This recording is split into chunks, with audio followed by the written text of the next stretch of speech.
नीतीश कुमार को पीएम उम्मीदवार बनाने की मांग फिर से उठी है। इस बार यह मांग उनकी ही पार्टी जेडीयू से नहीं बल्कि सहयोगी पार्टी आरजेडी के वरिष्ठ नेता ने मांग उठाई है। लालू और तेजस्वी के करीबी भाई वीरेंद्र ने कहा कि अगला प्रधानमंत्री बिहार से होना चाहिए। इसके साथ ही उन्होंने कहा कि नीतीश कुमार प्रधानमंत्री बनने के लिए सबसे योग्य उम्मीदवार है। उन्होंने यह भी कहा कि नीतीश कुमार की मुहिम से विपक्ष एक मंच पर आया है।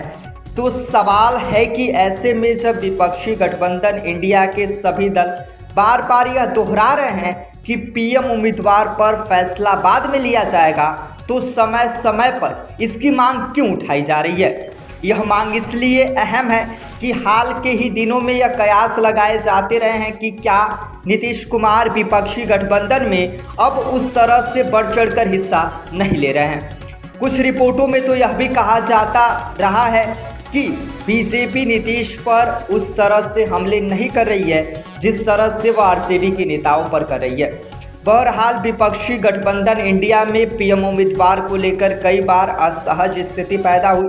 जब नीतीश कुमार विपक्षी इंडिया गठबंधन के लिए नेताओं से मिल रहे थे और सबको एकजुट करने में लगे थे, तब ऐसी स्थिति आई थी। लेकिन नीतीश कुमार बार बार दोहराते रहे कि वह पीएम उम्मीदवार नहीं है। गठबंधन बनने के बाद मुंबई में इंडिया की बैठक से पहले भी पीएम उम्मीदवार को लेकर अजीब स्थिति बन गई थी, जब आम आदमी पार्टी का प्रवक्ता प्रियंका कक्कड़ ने यह कह दिया था कि वह चाहती हैं कि अरविंद केजरीवाल पीएम पद के उम्मीदवार हो। इसके बाद इस पर सियासत गर्मा गई थी। मुंबई में विपक्षी गठबंधन की बैठक से पहले प्रेस कॉन्फ्रेंस में उद्धव ठाकरे से पूछा गया कि गठबंधन में पीएम पद का चेहरा कौन होगा, तो उद्धव ठाकरे ने कहा कि विपक्ष के पास तो प्रधानमंत्री के लिए कई विकल्प है, लेकिन बीजेपी के पास क्या विकल्प है। उन्होंने प्रधानमंत्री मोदी पर निशाना साधते हुए कहा कि लोगों ने कर्नाटक चुनाव में देख लिया है, अब एनडीए वाले सोचे कि उनके पास क्या विकल्प है। इंडिया गठबंधन की सबसे बड़ी पार्टी कांग्रेस ने समय समय पर यह साफ किया है कि अभी भावी पीएम के नाम पर विचार करने की ज़रूरत नहीं है।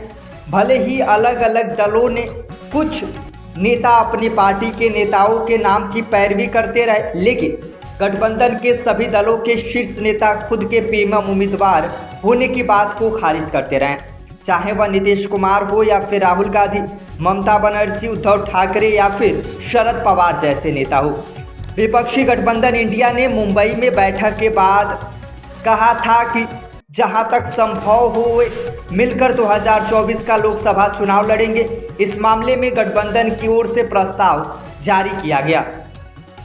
इसने संकल्प में कहा है कि हम इंडिया के दल, विभिन्न भाषाओं में जुड़ेगा भारत, जीतेगा इंडिया भारत के थीम के साथ अपनी संबंधित संचार एवं मीडिया रणनीतियों और अभियानों का समन्वय करने का संकल्प लेते हैं। मुंबई बैठक से पहले बेंगलुरु बैठक से नीतीश कुमार के नाराज होने के कयास लगाए जा रहे थे। विपक्षी दलों की बेंगलुरु की बैठक के बाद हुई कॉन्फ्रेंस से नीतीश कुमार के गायब रहने और गठबंधन के नाम से कथित तौर पर असहमति जताने के बाद बीजेपी नेताओं ने उनकी नाराजगी के कयास लगाए थे। जेडीयू ने नीतीश कुमार के विपक्षी दलों की बैठक से नाराज लौटने के बीजेपी नेताओं के दावों को खारिज कर दिया था।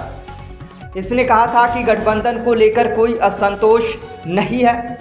जेडीयू अध्यक्ष ललन सिंह ने नीतीश कुमार के असंतोष की अटकलों को खारिज करते हुए कहा था कि नीतीश कुमार वह व्यक्ति हैं जो विपक्ष को एक साथ लाए हैं, और जो व्यक्ति सभी को एक साथ लाया है वह कभी नाराज नहीं हो सकता है। बहरहाल नीतीश कुमार की नाराजगी की बात तो खारिज कर दिया गया, लेकिन समय समय पर उनके पीएम उम्मीदवार के तौर पर नाम आते रहे।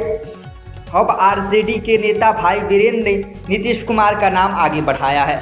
वह लालू यादव और तेजस्वी यादव के करीबी हैं। इसी को लेकर राजनीतिक विश्लेषक कहते हैं कि आरजेडी ने यह बयान इसलिए दिया है ताकि नीतीश केंद्र में चले जाए और बिहार में कुर्सी तेजस्वी यादव को सौंप दे।